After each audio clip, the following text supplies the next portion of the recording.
আসসালামু আলাইকুম সুপ্রিয় শিক্ষার্থীবৃন্দ, আশা করি তোমরা সকলে ভালো আছো। আমিও তোমাদের দোয়ার বরকতে ভালো আছি ইনশাআল্লাহ। আমরা আছি আবার এই পর্বে কুমিল্লা বোর্ড 2023, বরিশাল বোর্ড 2023। এখানে যে প্রশ্ন আসছে তোমরা লক্ষ্য করো। বস্তুর দৈর্ঘ্য প্রস্থ, দৈর্ঘ্য হলো 15, প্রস্থ হলো 10 সেন্টিমিটার, বানের সম্পাদন হলো এক্স, আর তারপরে বানের দ্রব্য হলো 0.1 মিলিমিটার, পাট হলো 15.12 সেন্টিমিটার। তাহলে এখানে কি কি দেওয়া আছে লক্ষ্য করো। এই যে এটা কিন্তু আসলে এল মানে বস্তুর দৈর্ঘ্য, L is equal to 15.12 centimetre. Vernier দ্রবক কত দেওয়া আছে পিসি, এটা কিন্তু আসলে 0.1 মিলিমিটার। 0.1 মিলিমিটার মানে কি 0.01 সেন্টিমিটার, 10 মিলিমিটার 1 সেন্টিমিটার। আর কি দেওয়া আছে সম্পাদন এক্স। প্রধান scale part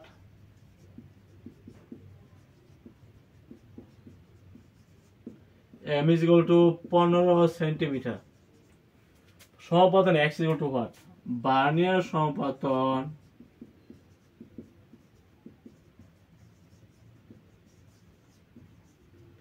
x is equal to what? তো আমরা জানি বস্তুর দৈর্ঘ্য L সমান কি?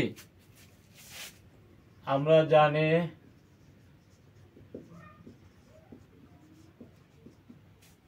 বস্তুর দৈর্ঘ্য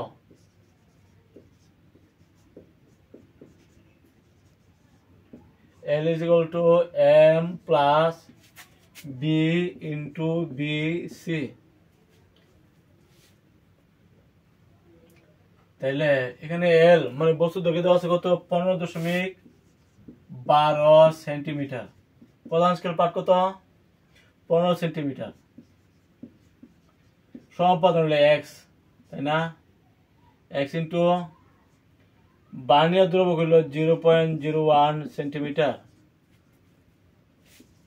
তাহলে 15.12 সেন্টিমিটার মাইনাস 15 সেন্টিমিটার সমান সমান কি? এর সম্পাদন x ইন্টু 0.01 সেন্টিমিটার। 15.12 থেকে 15 গেলে 0.12 সেন্টিমিটার।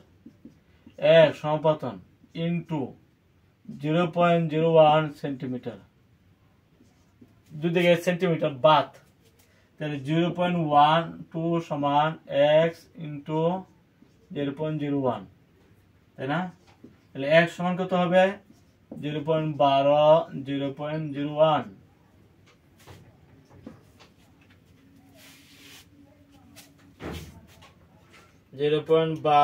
ভাগ 0.01 তার মানে 12। বার্নিয়ার সম্পাদন আমরা পাইলাম প্রতিপক্ষে বার্নিয়ার সম্পাদন এক সমান বার্নিয়ার সমাপতন x হইল 12। আশা করি বুঝতে পারছো। সম্পাদন যে বের করা হয় আসলে বার্নিয়ার সম্পাদনটা কি? বার্নিয়ার স্কেলে আমাদের স্লাইড ক্লিপারে কিন্তু দুই ধরনের স্কেল আছে। কি কি? প্রধান স্কেল আর বার্নিয়ার স্কেল। বার্নিয়ার স্কেলে কত নম্বর গড় প্রধান স্কেলে একটা দাগের সাথে মিলছে হুবহু, এটা হলো বার্নিয়ার সম্পাদন। তার মানে বার্নিয়ার স্কেলে 12 নম্বর দাগ প্রধান স্কেলের একটা দাগের সাথে হুবহু মিলছে, এই জন্য বার্নিয়ার সম্পাদন হলো 12। ঠিক আছে? এর কোনো একক নাই, বার্নিয়ার সম্পাদন কোনো একক নাই। আশা করি বুঝতে পারছো। তো আমরা জানি বস্তু দৈর্ঘ্য L সমান M plus B into BC। BC হইল বার্নিয়ার দ্রবক, 0.1 মিলিমিটার। এটা কিন্তু মিলিমিটার থেকে আমরা সেন্টিমিটার করছি, কারণ সেন্টিমিটার না করলে প্রধান স্কেল পার্ট সেন্টিমিটার, বস্তুর দৈর্ঘ্য সেন্টিমিটার, তাহলে আমরা বার্নিয়ার দ্রবক মিলিমিটার হবে না, মানে সব একজাত হয়ে যাবে। তাই 0.1 মিলিমিটার মানে 0.01 সেন্টিমিটার 10 দিয়ে ভাগ দিলে, তাই না? তাহলে সেন্টিমিটার, বস্তুর দৈর্ঘ্য সেন্টিমিটার, বার্নিয়ার দ্রবক সেন্টিমিটার, প্রধান স্কেল পার্ট সেন্টিমিটার, সবই সেন্টিমিটার। কিন্তু বার্নিয়ার সম্পাদন কোনো একক নাই, এটা হলো ভাগ সংখ্যা। বার্নিয়ার স্কেলে কত নম্বর দাগ, কত ভাগ দাগটা প্রধান স্কেলে একটা দাগের সাথে হুবহু মিলছে, এটা হইলো বার্নিয়ার সম্পাদন। এখানে কোনো এটা কোনো একক নাই। ঠিক আছে? পরের প্রশ্ন,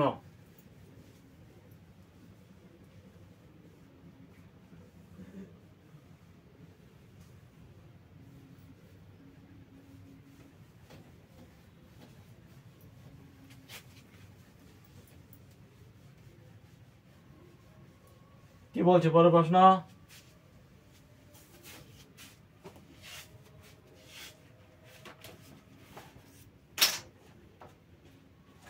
উদ্দীপকের আয়তাকার বস্তুর ক্ষেত্রফল নির্ণয়।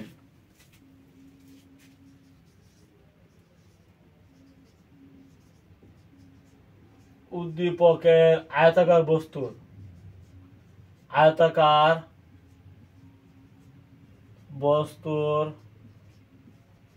ক্ষেত্রফল নির্ণয়ে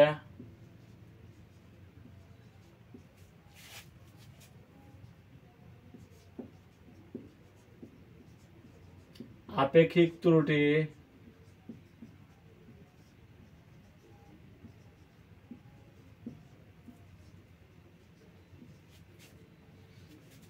দৈর্ঘ্য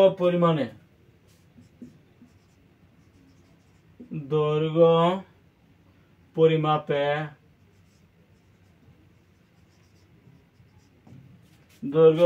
আপেক্ষিক ত্রুটির দ্বিগুণ।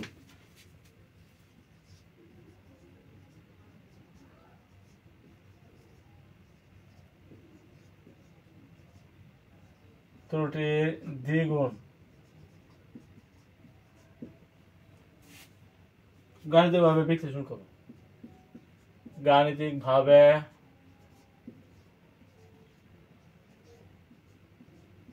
বিশ্লেষণ করো।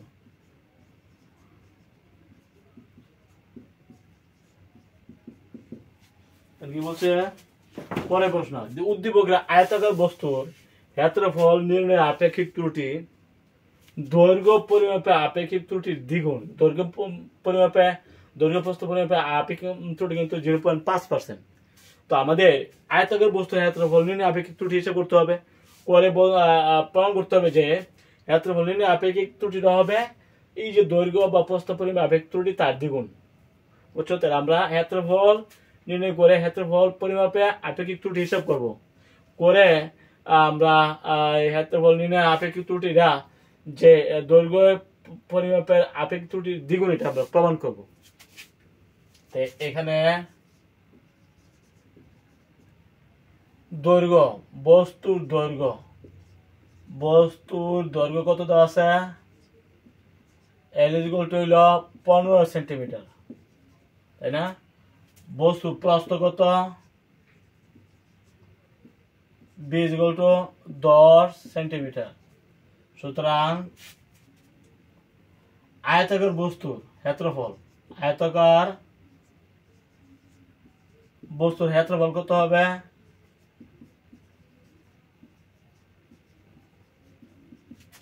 15 সেন্টিমিটার গুণ 10 সেন্টিমিটার, তার মানে 150 বর্গ সেন্টিমিটার। এটা মূল ক্ষেত্রফলটা প্রকৃত। এখন দৈর্ঘ্য বা প্রস্থ পরিমাপে আপেক্ষিক ত্রুটি কিন্তু 0.5%।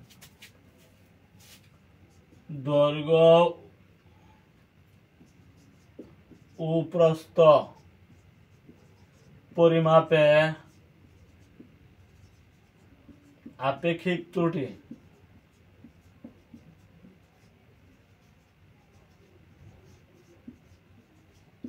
0.5%, তাই না?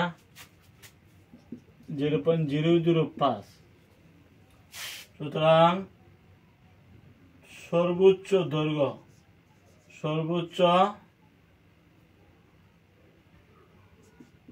দৈর্ঘ্য L ম্যাক্সিমাম কত হবে? 15 প্লাস 15 ইন্টু 0.5%, 0.005 সেন্টিমিটার। এই যে বস্তুটার সর্বোচ্চ দৈর্ঘ্যটা মান কত হবে? ম্যাক্সিমাম দৈর্ঘ্যটা 15 তো আগে ছিল, 15 ইন্টু 0.5% মানে 0.005। আমরা সবটা ম্যাক্সিমাম দৈর্ঘ্যটা সবটা যোগ করতে হবে এবং আগেরটা যোগ করতে হবে। এটা হলো ত্রুটিটা আর এটা হলো আগেরটা। ম্যাক্সিমাম দৈর্ঘ্য কত হবে, সর্বোচ্চ দৈর্ঘ্য 15 প্লাস 15.075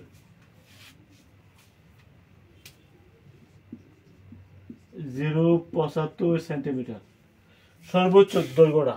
ঠিক আছে, এখন আমরা নেব সর্বোচ্চ প্রস্থ। সুতরাং বস্তুর সর্বোচ্চ প্রস্থ বি ম্যাক্সিমাম, প্রস্থটা আমরা ধরছি বি আর দৈর্ঘ্যটা ধরছি এল।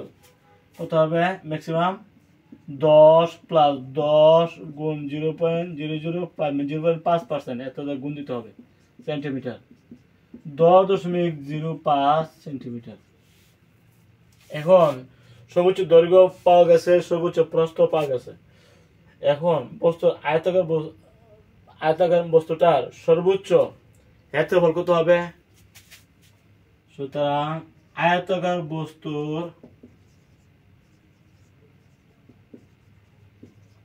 সর্বোচ্চ ক্ষেত্রফল, সর্বোচ্চ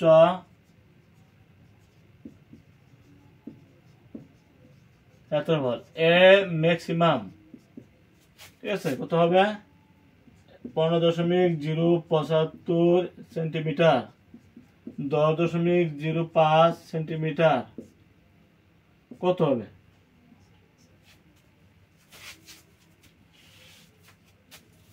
ইন্টু 10.05 151.50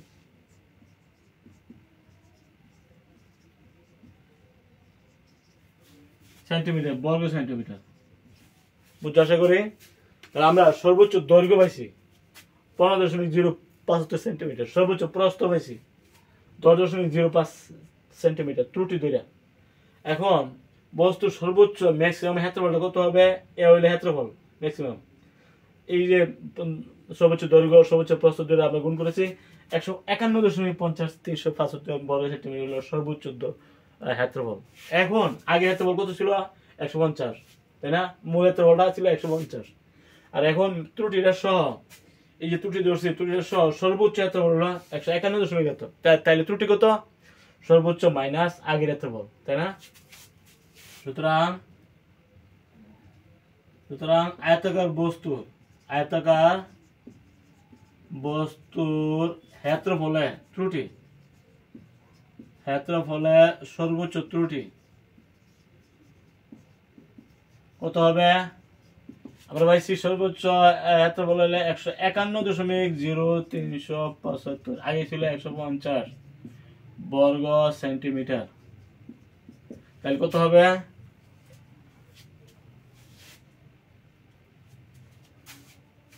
50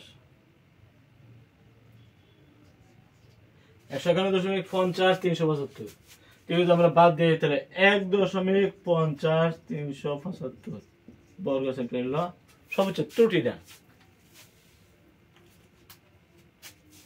মাইনাস 150 1.50 375 আমরা সর্বোচ্চ ত্রুটি। এই যে সর্বোচ্চ ত্রুটি আমরা পাইলাম, সর্বোচ্চ ত্রুটি থেকে আপেক্ষিক ত্রুটি নিতে হবে। আপেক্ষিক ত্রুটি পাবে কেমনে? 100 দিয়ে গুণ প্রকৃত ক্ষেত্রফল দিয়ে ভাগ। প্রকৃত ক্ষেত্রফল কত ছিল? 150। যে ত্রুটি পাইছে সর্বোচ্চ ত্রুটি 100 দিয়ে গুণ দিয়ে প্রকৃত ক্ষেত্রফল দিয়ে ভাগ দিলে আমরা পাবো আপেক্ষিক ত্রুটি, ক্ষেত্রফলে আপেক্ষিক ত্রুটি। সুতরাং আয়তাকার বস্তুর ক্ষেত্রফলের আপেক্ষিক ত্রুটি, আপেক্ষিক ত্রুটি কত হবে? 1.50 375 গুণ 100% ভাগ প্রকৃত ক্ষেত্রফল 150 দিয়ে আমরা ভাগ দেবো। এখন আমরা বুঝতে পারবো আপেক্ষিক ত্রুটি কত, ক্ষেত্রফল আপেক্ষিক ত্রুটিটা কত, ইন্টু 100 ভাগ 150 1.0025%, 1.0025%। এটা আমরা যদি 100 দিয়ে ভাগ দিই আসলে সংখ্যাটা কত আসে? ভাগ 100 0.010025 এই হলো ক্ষেত্রফলে আপেক্ষিক ত্রুটির পরিমাণটা, ঠিক আছে, 0.01। আর এই যে দৈর্ঘ্য পরিমাপে যে আপেক্ষিক ত্রুটি, এটা ডাবল করলে কত হয় আমরা লক্ষ্য করলে আমি বুঝতে পারবো যে ডাবলটা এটা সমান হয় কিনা। দৈর্ঘ্য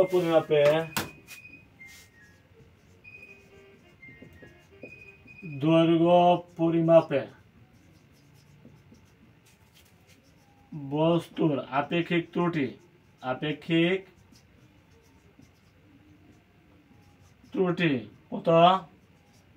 0.5%। 0.5% এটা দেওয়া আছে। আসলে এই পার্সেন্ট এটা যদি আমরা ডাবল করি তোমাকে বলছে এই দ্বিগুণ আপেক্ষিক ত্রুটির দ্বিগুণ, তো এরা যদি সুতরাং দ্বিগুণ কত হবে 2 ইন্টু 0.005, তাই না? 2 রে গুণ কত 2 ইন্টু 0.005 0.01। এটা লক্ষ্য করো তোমরা, এটা হলো 0.01, এটা কিন্তু 0.01, কিছু কিন্তু মোটামুটি সমান হয়। তা আমরা বলতে পারি যে ক্ষেত্রফল নির্ণয়ে আপেক্ষিক ত্রুটি, হ্যাঁ আপেক্ষিক ত্রুটিটা কি দৈর্ঘ্য পরিমাপে আপেক্ষিক ত্রুটির দ্বিগুণ। কি দ্বিগুণ হয়েছে? দ্বিগুণ। ঠিক আছে, সুতরাং বস্তুর ক্ষেত্রফলে আপেক্ষিক ত্রুটি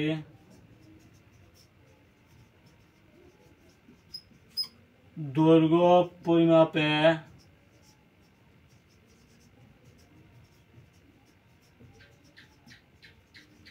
আপেক্ষিক ত্রুটির দ্বিগুণ। ঠিক আছে, এইগুলো আমরা বলতে পারি। এই যে প্রমাণটা, এটা আমরা প্রমাণ করার জন্য আমরা কি করেছি, আয়তকার বস্তুর দৈর্ঘ্য ম্যাক্সিমাম দৈর্ঘ্য প্রস্থ ম্যাক্সিমাম প্রস্থ নিছি, ম্যাক্সিমাম ক্ষেত্রফল নিছি, ম্যাক্সিমাম ক্ষেত্রফল থেকে আগের প্রকৃত ক্ষেত্রফল বাদ দিছি, তাহলে সর্বোচ্চ ত্রুটি ভাগ আছে। আপেক্ষিক ত্রুটি হিসাব করতে হলে 100 দিয়ে গুণ প্রকৃত ক্ষেত্রফল দিয়ে ভাগ দিছি, তো আমরা আপেক্ষিক ত্রুটি পাই গেছি যে 1.0025%, তার মানে 0.01। এটা আসলে দৈর্ঘ্য পরিমাপ আপেক্ষিক ত্রুটি যেটা, এটা ডাবল, তাই না? আমরা এখন বলতে পারি। আর যদি তুমি এখানে মিনিমাম, কিন্তু আমরা হিসাব করি নাই, মিনিমাম যদি হিসাব করো এল মিনিমাম, বি মিনিমাম, বা ক্ষেত্রফলে মিনিমাম নিবা, নেওয়ার পরে ত্রুটিও মিনিমাম নিবা। কিন্তু মিনিমামের জন্য আমরা আপেক্ষিক ত্রুটি হিসাব করি না।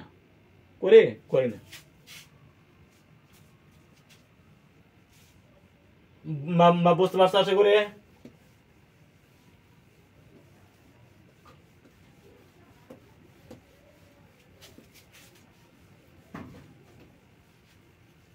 মিনিমাম যদি হিসাব করো,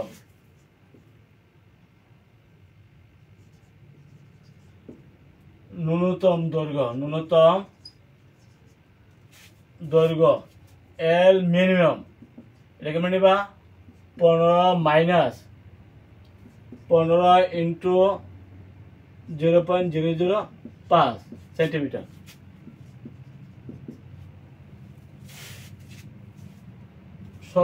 সর্বনিম্ন এটা হলো সর্বনিম্ন দৈর্ঘ্য। ঠিক আছে, সর্বনিম্ন প্রস্থ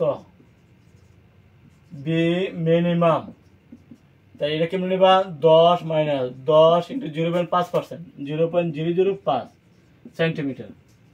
এভাবে হিসাব করতে হবে।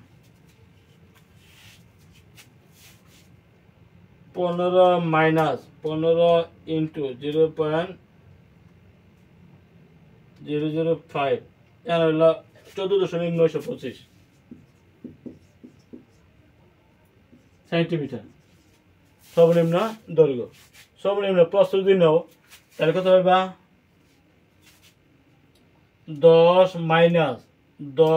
ইন্টু 0.005, 9.95 সেন্টিমিটার সর্বনিম্ন দৈর্ঘ্য বিয়োগ করতে হবে। সর্বোচ্চ দৈর্ঘ্যের সময় আমরা কি করছি? যোগ করছি।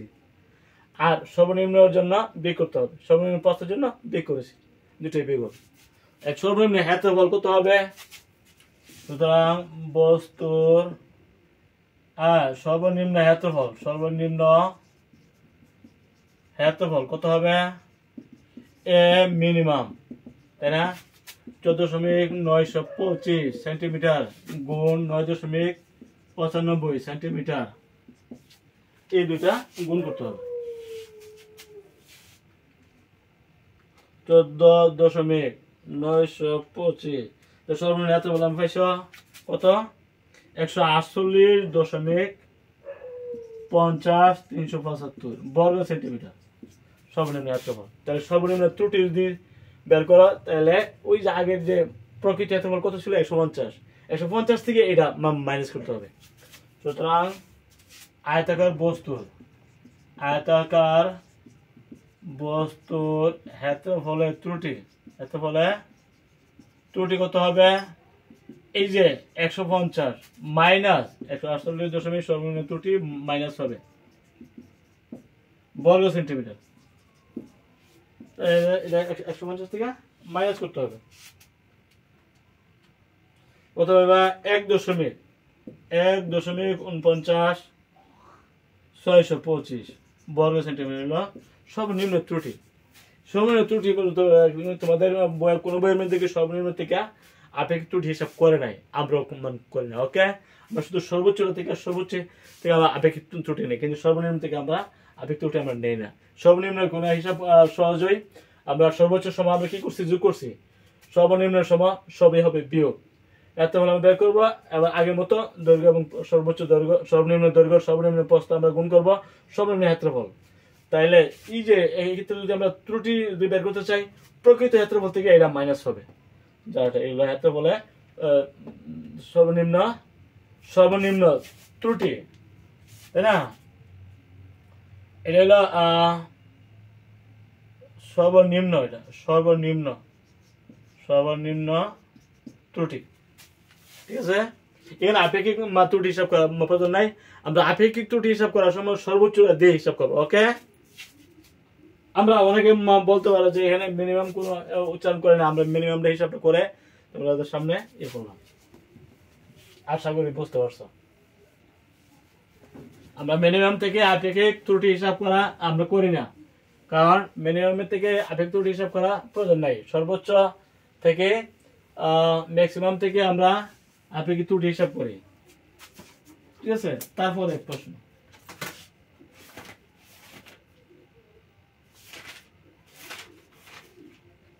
গড় বেগ কাকে বলে? প্রশ্ন তোমাদের ক আসছে, গড় বেগ কাকে বলে? গড় বেগ কাকে বলে? আসলে বেগটা কি? নির্দিষ্ট দিকে অতিক্রান্ত দূরত্ব বাই সময়, তার মানে সরণ বাই সময় না। এই বেগ হইল, গড় বেগ হইল মোট সরণ বাই সময়, মোট সময়, তাই না? অর্থাৎ একক সময়ে নির্দিষ্ট দিকে বস্তু অতিক্রান্ত দূরত্বের গড়কে বলা হয় গড় বেগ, অথবা মোট সরণকে মোট সময় দিয়ে ভাগ করলে গড় বেগ পাওয়া যায়। মোট সরণকে মোট সময় দিয়ে ভাগ করলে গড় বেগ পাওয়া যায়, অথবা একক সময়ে বস্তু নির্দিষ্ট দিকে অতিক্রান্ত দূরত্বের গড়কে গড় বেগ বলা হয়, অথবা মোট সরণকে মোট সময় দিয়ে ভাগ করলে গড় বেগ পাওয়া যায়। পরের প্রশ্ন, বৃত্তাকার পথে সমুদ্রিত বস্তু চলমান, বস্তু ত্বরণ থাকে, ব্যাখ্যা করো। বৃত্তাকার পথে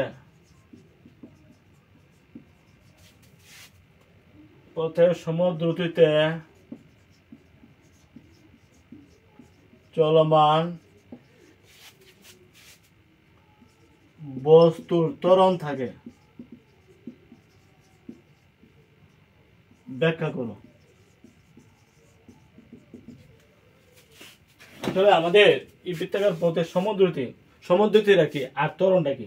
ত্বরণ হলো বেগ পরিবর্তনের হার, তাই না? একই সময়ে বেগ পরিবর্তন করা হয় ত্বরণ আর নির্দিষ্ট দিকে। আর এখানে সমুদ্রতি থেকে সমান সময়ে সমান পথ চলতে হবে, সমান সময়ে সমান পথ চলতে হবে যে কোনো দিকে। এখানে কোনো নির্দিষ্ট কোনো দিক নাই, তাই না? তোমার হবে সমুদ্রতি। বৃত্তাকার পথে জানা কি একটা বস্তু সমান সময়ে সমান পথে অতিক্রম করে, তখন তার দিক পরিবর্তন হচ্ছে। দিক পরিবর্তন হওয়ার জন্য এরা ত্বরণ সৃষ্টি হচ্ছে, তাই না? কেন্দ্রময়ী বৃত্তাকার ক্ষেত্রে কেন্দ্রময়ী ত্বরণ এখানে সৃষ্টি হয়, যেহেতু সমান সময়ে সমান পথ অতিক্রম করে। নির্দিষ্ট দিক নাই, নির্দিষ্ট দিক না থাকার কারণে বেগ পরিবর্তন হচ্ছে। বেগ পরিবর্তন হওয়ার কারণে কিন্তু ত্বরণটা হয়, কারণ ত্বরণ তো বেগ পরিবর্তনের হার, তাই না? তো সমান সময়ে সময়ের সাথে সাথে যে বেগটা পরিবর্তন হচ্ছে, এই জন্যই দিকটা পরিবর্তন হচ্ছে, এই জন্যই তার মানে ত্বরণটা এখানে সৃষ্টি হচ্ছে। ওকে, কারণ ত্বরণ তো ব্যাগ পরিবর্তনের হার, তাই না? সমান সময়ে সমান পথ অতিক্রম করছে, যেহেতু দিক পরিবর্তন করতেছে এই জন্য তার এখানে ত্বরণ থাকে। দিক পরিবর্তন যদি না করতো তাহলে ত্বরণ থাকতো না। ঠিক আছে, আগামী ক্লাসে আমন্ত্রণ জানাই এখানে শেষ করছি। সবাই ভালো থাকো, আলহামদুলিল্লাহ।